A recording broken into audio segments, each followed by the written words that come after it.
controversé jusqu'ici et vous verrez que ce qu'on dit, ce n'est pas de la blague. Le Maroc a cherché de duper tout le monde. Je répète encore pour dire, pourquoi il fallait nous faire attendre? Il fallait depuis le début donner cette coupe-là au Maroc. Il fallait le faire. Parce qu'il y a des décisions qui ont été en faveur du Maroc, du début à la fin. Du début à la fin de cette compétition. Est-ce que le Maroc avait besoin de faire ça pour aller en finale? Je me pose la question. On va voir. En huitième de finale. Et voilà, c'est la fin de la Coupe d'Afrique des Nations Maroc 2025. La pire Coupe d'Afrique des Nations qui n'a jamais existé. Voilà, comme disent les Sénégalais, non, les Algériens. Voilà, c'est la pire Coupe d'Afrique des Nations qui n'a jamais existé. Moi, je suis de la République démocratique du Congo, mais j'ai fait de mon mieux de chercher un maillot, je sais pas moi, un tricot qui ressemble à un drapeau du Sénégal. Bravo au Sénégal. Bravo au Sénégal et aux hommes, aux coéquipiers de Sadio Mané, la légende africaine. En tout cas, c'est une légende. On vient d'assister à une pire Coupe d'Afrique des Nations qui n'a jamais existé. On peut dire tout ce qu'on peut dire. En termes d'infrastructure, le Maroc a été à la hauteur. En termes de l'organisation, le Maroc a été à la hauteur. Mais en termes de la fête de l'Afrique, Maroc a échoué. Maroc a échoué du début à la fin. Je ne parle même pas du parcours de la République démocratique du Congo. Parce que ce qui m'intéresse aujourd'hui, ce n'est pas la République démocratique du Congo. Ce qui m'intéresse aujourd'hui, c'est la finale entre le Sénégal et le Maroc. Ce qui vient de confirmer tout ce qu'on disait depuis le début. Et moi, je me posais cette question. Pourquoi ne pas, depuis le début, donner cette coupe au Maroc? Parce que si la Côte d'Ivoire avait organisé sa CAN, et puis il a fini par remporter cette CAN, on a vu tous le parcours de la Côte d'Ivoire. C'était un parcours mérité, une coupe méritée. Et une chose que le Maroc voulait faire, je ne sais pas, 50 ans après, ça, c'est la honte du siècle. La honte du siècle. Il était parti comme favori dans cette Coupe d'Afrique des Nations, tout le monde en parlait. Est-ce que Maroc était, comment on dit, avait besoin de tricher pour aller en finale? Est-ce que Maroc avait besoin de tricher pour remporter cette Coupe d'Afrique des Nations? Parce qu'il a tout. Il a le potentiel, il a des joueurs qui jouent le haut niveau, il a Achraf Hakimi, les ballons d'or, il a Mazraoui, il a des défenseurs de haut niveau, il a El Khabi, il a Bonou, les meilleurs gardiens. Voilà le meilleur gardien de l'Afrique. Même par rapport à cette Coupe d'Afrique qu'il vient de perdre, nous avons vu un très grand Bonou qui est venu sauver une fois de plus le Maroc. Il a l'effectif, il a des joueurs qui jouent le haut niveau. Est-ce que le Maroc avait besoin de tricher pour remporter cette Coupe d'Afrique des Nations?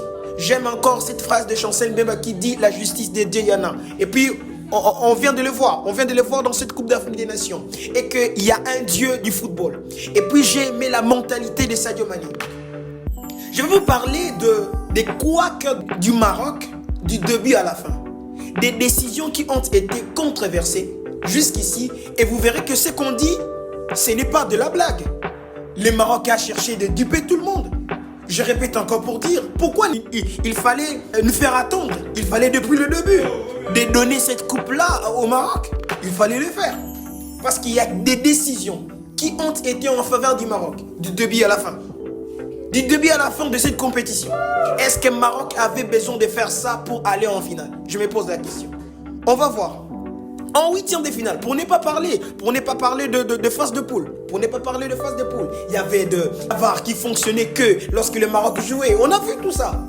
Et puis, même si on parlait, c'était l'arcane. C'est ça qu'il disait. Et puis, je ne suis pas raciste.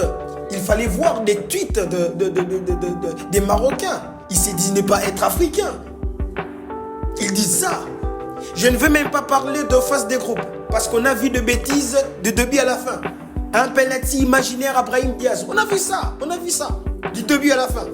Mais je vais parler du huitième de finale. Maroc-Tanzanie. Est-ce que Maroc avait besoin de voler pour gagner la Tanzanie?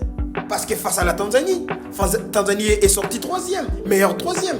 Maroc avait tout pour gagner ces matchs-là, la loyale.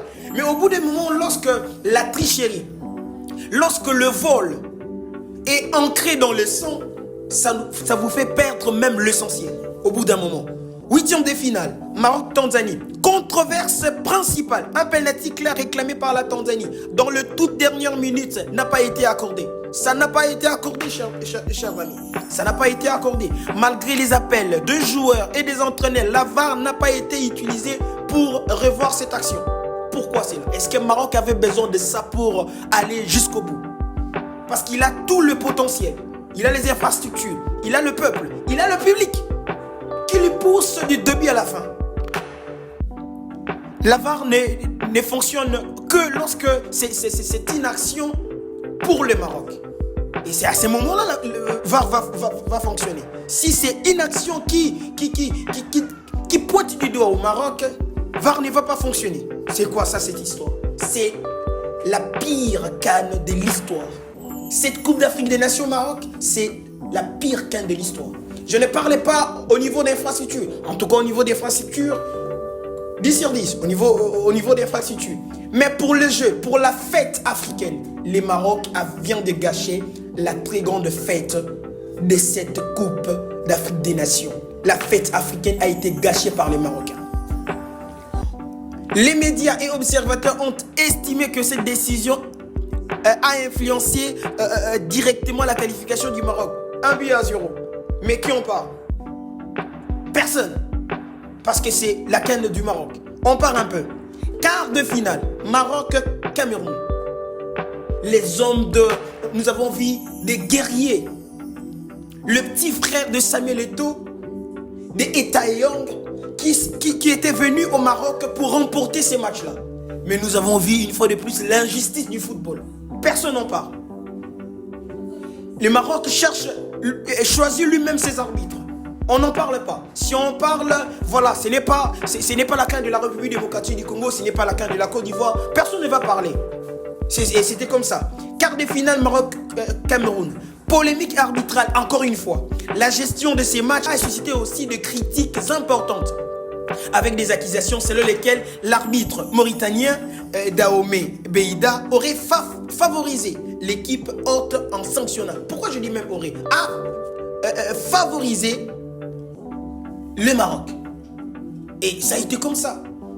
Décrié par tout le monde, décrié par les médias, décrié partout, mais personne ne pouvait faire mieux. Personne ne pouvait pointer du doigt, parce que c'est la CAN du Maroc. La CAN du Maroc. Tu as Brahim Diaz, quelqu'un qui joue au Real Madrid. Tu as Achraf Hakimi. Il vient de remporter la Ligue des Champions. Il vient de remporter 7 coupes. Je ne sais pas si j'ai bien dit, ou c'est plus. Il joue dans la meilleure équipe du monde actuellement, le Paris Saint-Germain.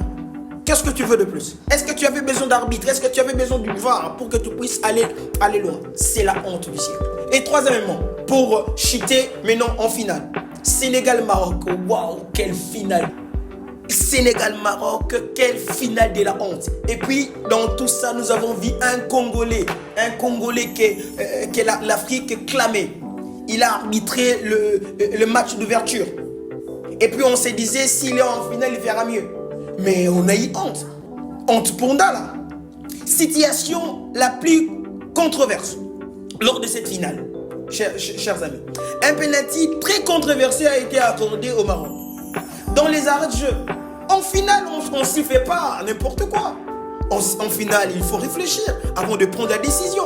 En finale, il faut consulter. En finale, tu dois avoir la mentalité pour arbitrer cela. Tout prouve que Ndala n'était pas l'homme de la situation. Tout prouve que Ndala, c'est pas un homme de la pression. Parce que dans ces finales-là, il y a la pression. Il y a 2 meilleures équipes africaines qui jouent. Tu ne peux pas prendre des décisions comme tu veux. Tu ne peux pas prendre des décisions comme tu entends. Il faut réfléchir. Il faut aller consulter VAR. Il faut prendre des bonnes décisions. Mais ça n'a pas été le cas. En 88e minute de jeu, on donne un penalty imaginaire au Maroc. Pourquoi? Ils jouent à la maison. Le Sénégalais furieux, ils sortent. Eux tous, ils sortent. Mais j'ai aimé la mentalité de Sadio Mané. Il a rappelé ses coéquipiers de retourner sur le terrain.